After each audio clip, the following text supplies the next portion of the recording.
Alright guys, setelah dilantik pasca kemenangannya Donald Trump di tahun 2024, Trump secara konsisten mendukung Bitcoin dan kripto. Harus diakui memang ya, sempat harga ini, maksudnya Bitcoin dan kripto itu terjadi kenaikan, tetapi semenjak dia dilantik dan pengumuman tentang perang dagang alias kebijakan tarif, harga Bitcoin macet. Sedangkan altcoins, teman-teman, debu dia, asli.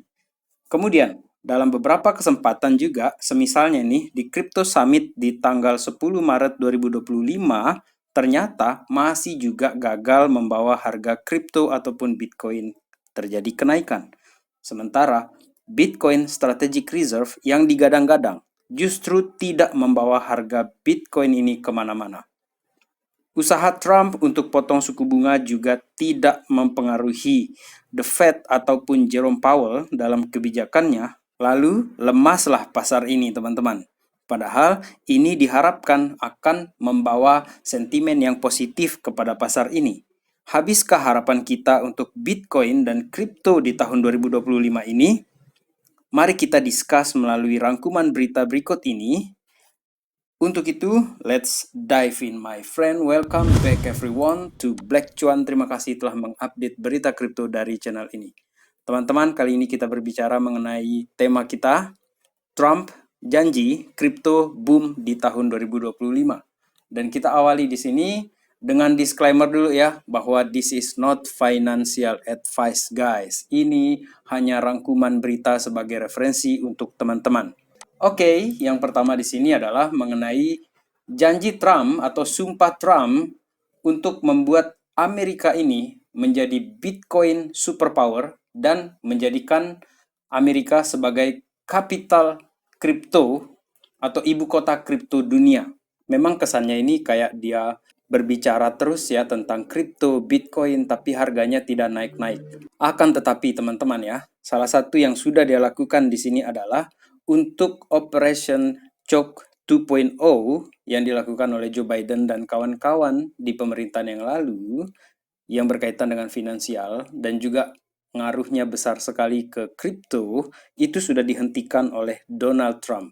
Dan akhirnya apa yang dilakukan oleh Trump sekarang ini adalah menciptakan kondisi ekonomi Amerika yang friendly dengan kripto ataupun Bitcoin. Buktinya Bitcoin Strategic Reserve sudah dijalankan. Kemudian anak-anaknya Donald Trump, seperti contoh saja ya, si Eric Trump itu mengajak untuk hold Ethereum meskipun ya, sejak dia ngomong itu harga Ethereum itu turun dari kisaran 2000-an dolar bahkan sampai ke 1900-an dolar teman-teman, tapi dia tetap konsisten mengenai Ethereum-nya untuk si Eric Trump. Sementara untuk bapaknya sendiri di sini masih dalam posisi yang sangat-sangat semangat ya untuk membawa Amerika ini menjadi ibu kota dari blockchain ataupun perkembangan kripto dunia. Dan tentu saja hal itu sudah dilakukan dengan memilih orang-orang yang pro dengan kripto, pro dengan Bitcoin sebagai partnernya dia di dalam pemerintahan. Salah satu contohnya aja ini si menterinya mereka ya, si Bessent itu kan orang yang sangat pro dengan kripto teman-teman. Untuk berita selanjutnya datang dari Michael Saylor di sini teman-teman. Apa yang dikatakan oleh Trump mengenai janjinya ataupun sumpahnya untuk menjadikan Amerika itu sebagai center ya, sebagai pusat dari perkembangan Bitcoin ataupun kripto ke depan ini, Michael Saylor dalam acara Digital Asset Summit di New York di sini teman-teman, dia katakan bahwa negara-negara lain akan memfotokopi, akan mengkopi gaya yang dilakukan oleh Amerika Serikat. Yang dalam hal ini, Chang Peng Zhao sendiri menyatakan juga di sini akan ada negara-negara yang printing money untuk membeli Bitcoin, teman-teman. Kita sebut saja salah satunya sudah dimulai ini dari Australia. Australia sudah mengajukannya untuk New Crypto Regulation Structure di sini yang rencananya mengintegrasikan digital asset ini ke dalam ekonomi mereka. Di Australia teman-teman sudah dimulai. Jadi Chang Peng Zhao tidak omon-omon dalam hal ini. Kita lanjutkan di sini untuk harga Bitcoin yang sempat turun teman-teman. Sebulan terakhir kemarin itu sepi loyo karena BlackRock tidak ada aktivitas selain penjualan. Dan kali ini BlackRock udah datang lagi dan akhirnya dia beli lagi nih 1910 Bitcoin dengan total 172 juta US dollar teman-teman. si BlackRock ini, dan secara harga juga kalau kita mau perhatikan mengenai area oversold ya di Bitcoin ini, dan 28 hari price change-nya di sini secara presentasinya itu berada di bottom teman-teman. Dan setiap kali ini selalu berada di bottom, kita bisa lihat ya di bulan-bulan berikutnya, termasuk juga di Juli 2023, kemudian Januari 2024, ketika Bitcoin ETF itu disahkan ya pada saat itu atau di-approve, kemudian dia sudah berada di bottom juga di sini, dan sekarang ini teman-teman sudah berada di bottom juga. Kemudian masih tentang Bitcoin kita berbicara di sini mengenai oversold di RSI-nya si Bitcoin di sini teman-teman. Untuk stokastik RSI-nya juga sudah terjadi crossing di sini meskipun masih lemah, tetapi ini udah berada di area bottom.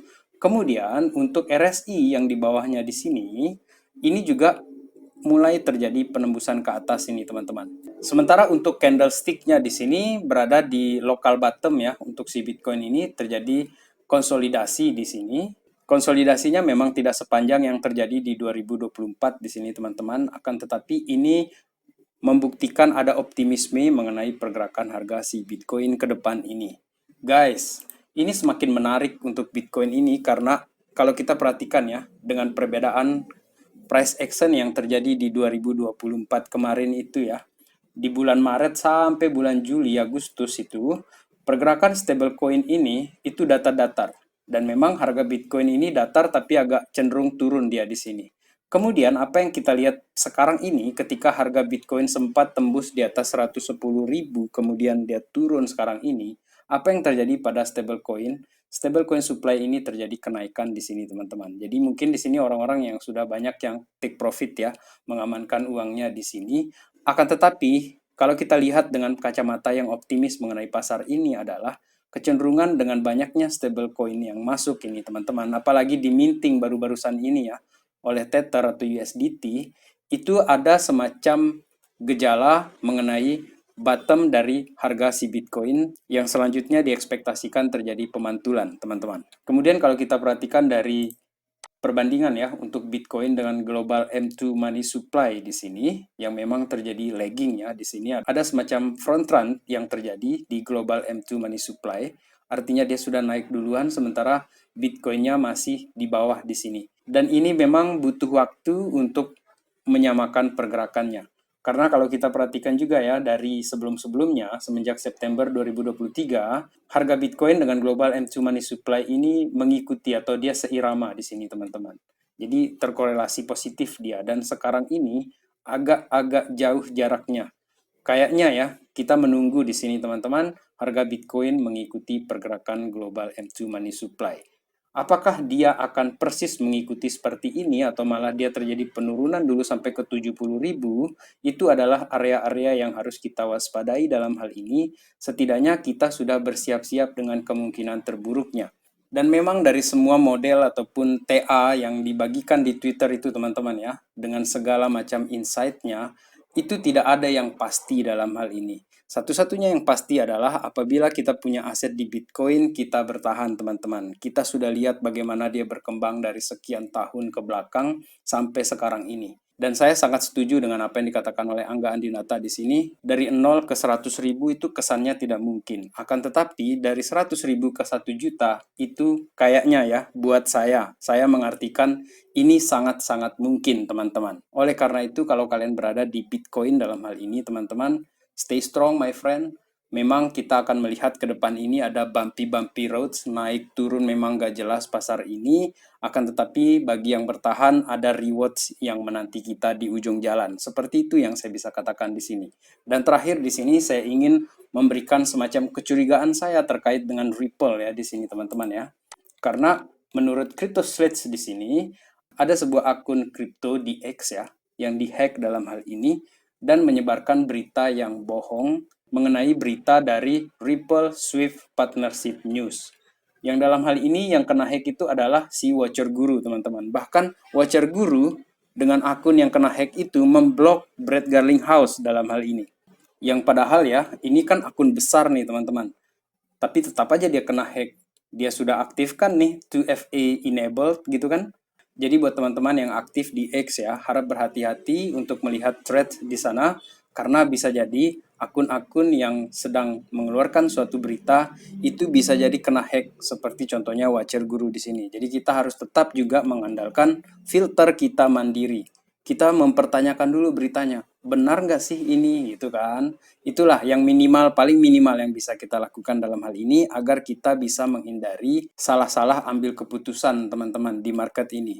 Dan khusus buat saya dalam hal ini ya, Ripple di sini mengingatkan saya tentang kejadian di 2020-2021. Pada saat itu dia heboh sekali, dia ditekan oleh SEC, dan ternyata teman-teman dalam beberapa waktu ke depan setelah itu si XRP ini, maksudnya koinnya dari Ripple tersebut ya, itu malah terjadi kenaikan di 2025 ini. Luar biasa apa yang terjadi kepada Ripple. Itulah kenapa saya katakan kalau sudah mulai kena masalah seperti ini, biasanya ada peluang besar yang tersembunyi di balik suatu project dalam hal ini, teman-teman. Kayaknya hackernya lebih tahu duluan gitu loh. Bahasanya seperti itu. Dan sebagai kesimpulan saya di sini, teman-teman, mengingat apa yang dikatakan oleh Donald Trump di sini, dia menjanjikan ke depan ya, ke depan ini bahwa Amerika akan menjadi pusat dari Bitcoin dan kripto perkembangannya itu. Kita masih menunggu seperti apa gebrakannya yang akan dilakukan oleh mereka di sini. Oleh karena itu, stay strong, stay positif dalam hal ini teman-teman. Apabila kita dikasih diskon-diskon, siapkan saja dana, jangan pernah all in. Slow-slow aja kita masuk, kecil-kecilan aja, kecil-kecilan. Seperti saya di sini plankton ya teman-teman. Dan sekian video kita kali ini. Terima kasih telah menonton. In the meantime guys, let's enjoy the bumpy road guys. Salam Black Cuan. Peace my friend.